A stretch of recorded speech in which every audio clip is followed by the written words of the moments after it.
السلام عليكم ورحمة الله وبركاته. ازيكم حبايب قلبي؟ اخباركم ايه؟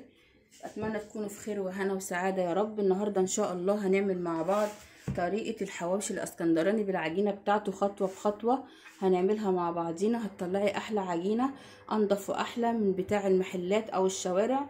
هنعمل مع بعض العجينة بمنتهى البساطة وفي البيت، وهنعمل برضو مع بعض عجينة الحواوشي وهنسويه مع بعض من الالف للياء. نسمي بقى بسم الله الرحمن الرحيم وعلى بركة الله، ونبتدي نعمل مع بعض عجينة الحواوشي بتاعتنا. دولت يا حبايب قلبي ست كوبايات دقيق بالكوبايه المعاييريه ديت. انا معايره بيها 6 كوبايات دقيق. عايزه تعملي الكيلو كامل اعملي. هنحط ربع معلقه ملح عليها، ربع معلقه ملح كده عليها، وهنحط معلقه سكر، معلقه سكر صغيره كده بس عشان الخميره بس اما احطها تتنشط، ومعلقه خميره كبيره اهي حبايب قلبي معلقه، واحط حبه كمان عشان ايه يعني معلقه وربع كده خميره على 6 كوبايات دقيق. هبتدي بقى اقلب كده، نقلب كده المكونات الجافه كلها مع بعضيها.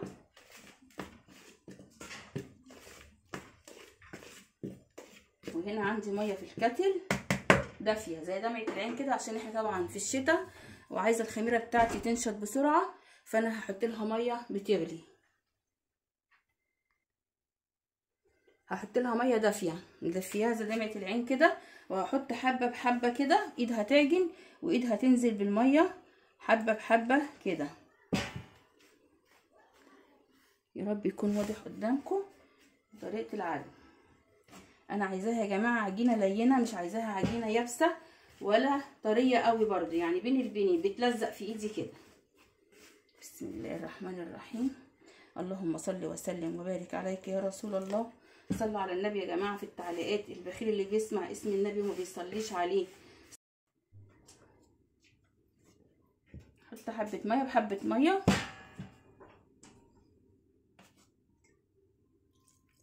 كده، وبرده خلوا معاكم حبه دقيق احتياطي بحيث لو العجينه طريت منكم قوي تزودوا بيها. انا كده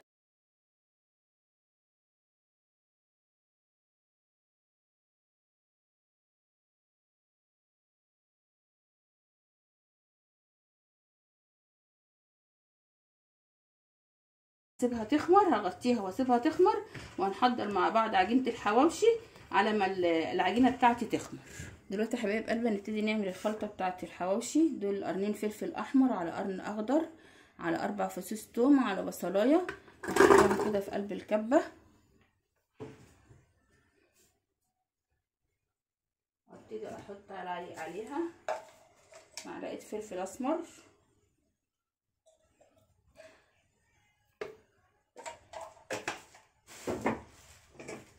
حبه كزبره ناشفه،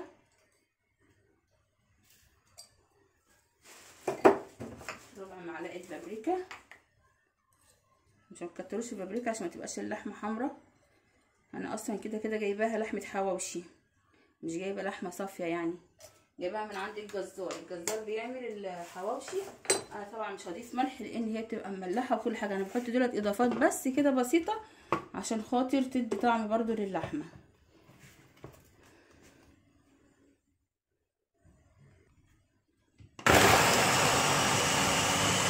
نفرمهم كويس قوي يا جماعه، ننعمهم ونقلب. دلوقتي انا جبت البوله بتاعتي اللي هفضي فيها الخليط اللي انا عملته اهو، شايفين منظره شكله جميل قوي. الفلفل الاحمر بيديله لون حلو، وطبعا انا ما كترتش بهارات لان اللحمه محطوط فيها كل حاجه. مش هنحط ملح طبعا. لو انت هتعملي بقى اللحمه العاديه اللي هتجيبها المفرومه العاديه، طبعا هتحطي فيها دهنه وحته ليا، وهتحطي فيها الملح والفلفل والبهارات بتاعتك اللي انت متعوده تحطيهم على الحواوشي. دلوقتي انا اهي كده الخلطه دي اللي انا عاملاها، ودي لحمه الحواوشي معايا. انا بروح اجيبها من عند الجزار، بتبقى طعمها جميل جدا في الحواوشي. هبتدي بقى افضيها هنا كده بالمنظر ده كده، اهو. وهنزل عليها بمعلقتين نشا يا جماعه، النشا عشان خاطر اللحمه ما تكشش معايا في قلب الرغيف. يعني هنزل عليها بمعلقتين النشا عشان الرغيف يفضل مليان باللحمه كده، اللحمه ما تكشش فيه. معلقتين النشا اهو اللي انا هحطهم على اللحمه اهو. لو عندك حبه بيكنج باودر حطيهم برضو، بيزود اللحمه في الرغيف كده، بيبقى طعمها جميل برضو، ما تخافيش يعني، حاجه بسيطه كده. هنحط برضو حبه بيكنج باودر صغيرين عليها. بصي يا قمرايه اهو حبه البيكنج باودر، انا بصي هرشرشهم كده على النشا، وهبتدي بقى بالسباتيلا بتاعتي ابتدي اعجن فيها كده لحد ما النشا ده كله يروح، والحاجه اللي فيها دي كلها تروح، ونبتدي بقى نشوف العجينه بتاعتنا عملت ايه، ونبتدي نكور العجينه دي اللحمه دي، ونحط ايه في العجينه، ونشوف طريقه التسويه، هيطلع معاكي احلى حواوشي ممكن تعمليه. خلصتي عاوزه عشان الساعه 8. بصوا يا حبايب قلبي، دول بقى انا بحب اضيف جبن على الحواوشي بتاعي. دي جبنه شيدر، انا هضيفها كده على اللحمه كلها، وهحشي على طول بالجبن اللي انا هحطها دي. مش عايزه تحطي جبن دي براحتك، انا بحب احط على الحواوشي بتاعي جبن، بيديله طعم جميل جدا جدا جدا. اهو نوزعها بس كده عشان كلها ما تبقاش في حته واحده. نجيب اطباق اللي هي العاديه ام 10 جنيه دي يا جماعه، كل واحد على قده، ونجيب على قدنا الحاجه اللي عندنا نعمل بيها. اهو ما بقولكيش روحي هاتي بكيس كبير ولا بتاع، بيديلها طعم جميل بقى، وتبقى مطه كده جميله وحلوه جدا.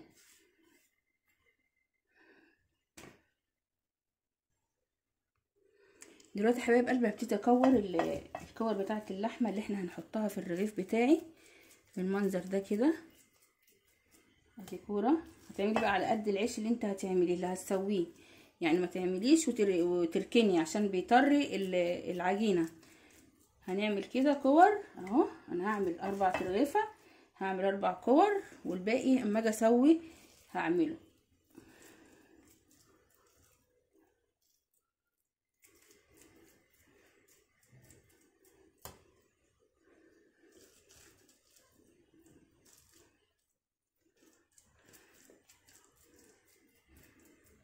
كده يا حبايب قلبي، كده 4 ترغيفه اهو اللي انا هعملهم، واللحمه دي انا هشيلها وقت ما اجي هحشي على طول واسوي ونعملهم مع بعضينا دلوقتي. شوف بقى العجينه هي اللهم بارك ما شاء الله، بصوا خمرانه ازاي جميله جدا. انا هبتدي انزل فيها كده بايديا، شايفين الخمر والجمال، تحفه العجينه، تحفه خالص معايا يا جماعه. اهو انا لازم اطلع منها الهواء، وهبتدي اخد بقى واقرص على قد الرغيف اللي انا عايزاه.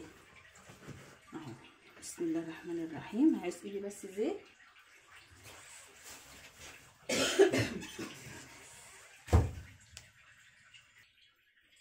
انا جبت طبق اهو فيه حبه زيت صغيرين، هعوز ايدي بس كده عشان العجينه ما تلزقش في ايدي. اهو بصوا، اعملوها بقى على حسب الرغيف اللي انت عايزاه. طبعا الرغيف ده كده في ايدي كبير، انا هقلل منه على قد ايه الطاسه اللي انا هسوي فيها. بصي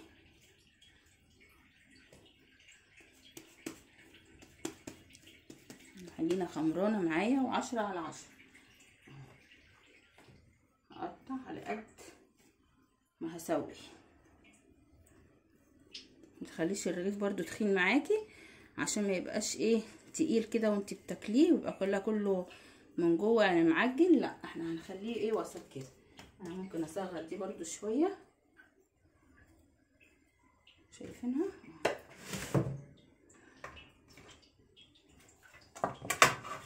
شايفين الحجم ده كده حلو قوي. انا هصغر اللي انا عملتها الاول دي شويه كمان.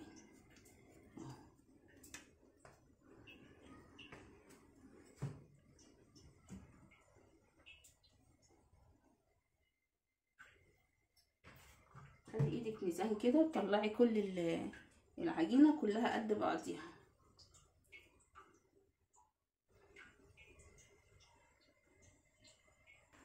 انا كده حضرت العجينه اهو، حضرت كل حاجه، بس انا هسيبها بس تستريح دقيقتين 3 كده عشان تتفرد معايا بسهوله، وعم احط الطاسه على البوتاجاز عشان نسوي فيها.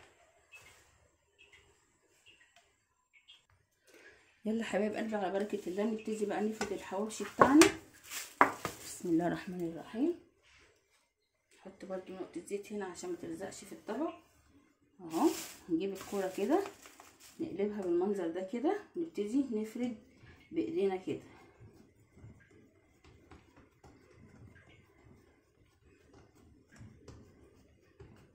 يطلع معاكي بقى جميل ومنفوخ. طبعا احنا هنخرمه قبل ما نحطه في الطاسه عشان مش عايزاه يعلى معايا. نبتدي بقى نحط اللحمه اهي كده، ونبتدي نلم عليها العجينه بالمنظر ده كده. شايفين؟ نلم العجينه كده زي البقجه كده اهو عليها.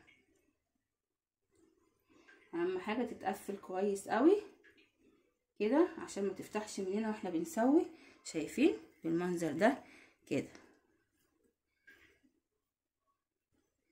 اقفلي على قد ما تقدري اهو كده، وهنرجع نرجعها تاني كده، ونبتدي نبطط الرغيف بتاعي على قد بقى ما تقدري تكبريه كبريه عشان ما يبقاش تخين معانا.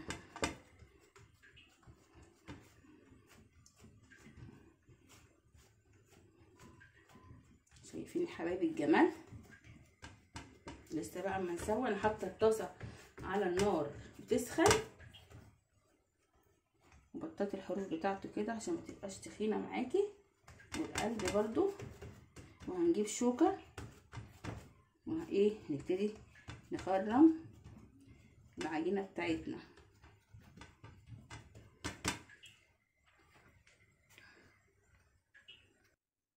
بصي يا قمرايه، هنبتدي بقى نجيب الشوكه كده ونخرم العجينه بتاعتنا كده، بس ايه يعني متخليش اللحمه تطلع منها، بسيط كده عشان ايه الرغيف ما يقبش مننا في الطاسه.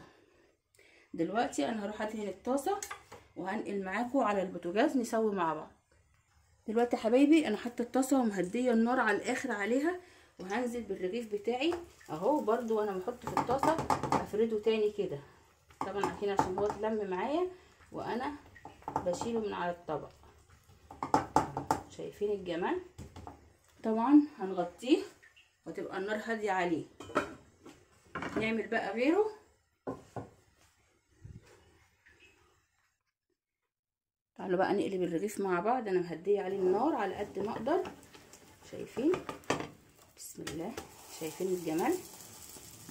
تحفه.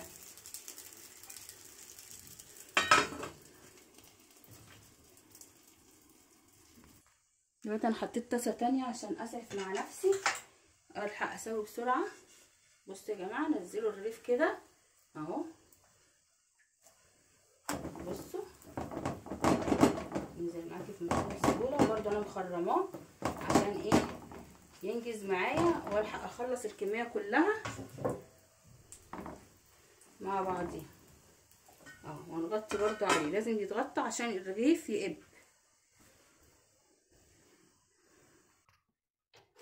هطلع بقى الرغيف اللي استوى ده وانزل بواحد تاني غيره خفيف وجميل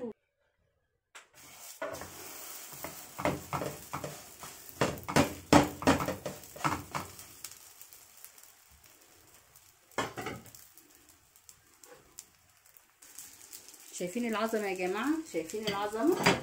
والله عظمه على عظمه، وحاجه نظيفه في البيت وما كلفتناش اي حاجه. حق الدقيق واللحمه المفرومه. يعني انت بقى عايزه تعملي لحمه الحواوشي زي ما انا عامله كده اعملي، مش عايزه اعملي اللحمه المفرومه العاديه انت بتجيبيها وتعملي المكونات بتاعتك في البيت، بس دي بيبقى طعمها جميل جدا جدا في الحواوشي. هسوي بقى بقيه الكميه، ولما نخلص الكميه كلها مع بعضينا نرجع نشوف ايه النتيجه. شايفين الجمال يا حبايبي؟ شايفين الرغيف قابب معايا برده عادي، ما يجراش حاجه. مش عايزاه مسكع، انا عايزاه اللحمه تبقى باينه فيه من جوه كده، وما نيجي نقطعه يبقى عامل زي الساندوتش. شايفين الحلاوه من الوشين؟ شايفين ادي وش وادي الوش التاني اهو. شايفين؟ حاجه في منتهى الجمال. اعمليه في البيت هتبهري يعني جوزك وعيالك بيه. طريقتي بقى عجبتك اوعي تنسيني في الاشتراك في القناه وتفعيل زر الجرس وتفعيل الكل يوصلك مني كل جديد يا قمر. انا قناتي اسمها اكلات مصريه مع عزه نصر لو اول مره بتشوفيني. وده الرغيف التاني. طبعا الطاسه دي بتحروق شويه فايه مش مطلعه معايا التسويه مظبوطه. هقلبها لا بس الوش ده لسه ما احمرش، نقلبه كده نخليها تحمر ونهدي النار عشان ما تحرقهوش معايا عشان هي خفيفه بس.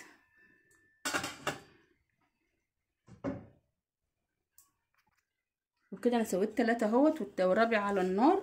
تعالوا بقى نفتح العيش. شايفين العيش طري ازاي؟ شايفين؟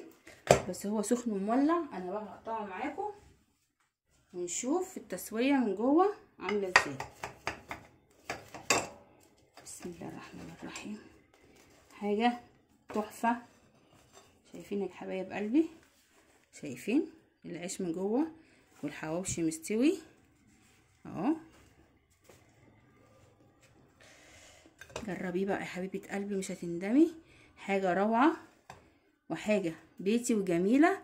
تحفه تحفه تحفه اهو. يا رب الحواوشي بتاعي بقى يكون عجبك واعملي الطريقه بتاعتي ومش هتندمي. هيعجبك جدا جدا جدا. حواوشي بيتي اسكندراني على ابوه. يلا بقى هستناكي تقولي تعليق حلو وتفعلي زر الجرس اهم حاجه، ولايك يا جماعه، لايك بالله عليكم وحياة اغلى حاجه عندكم. يلا سلام عليكم ورحمه الله وبركاته.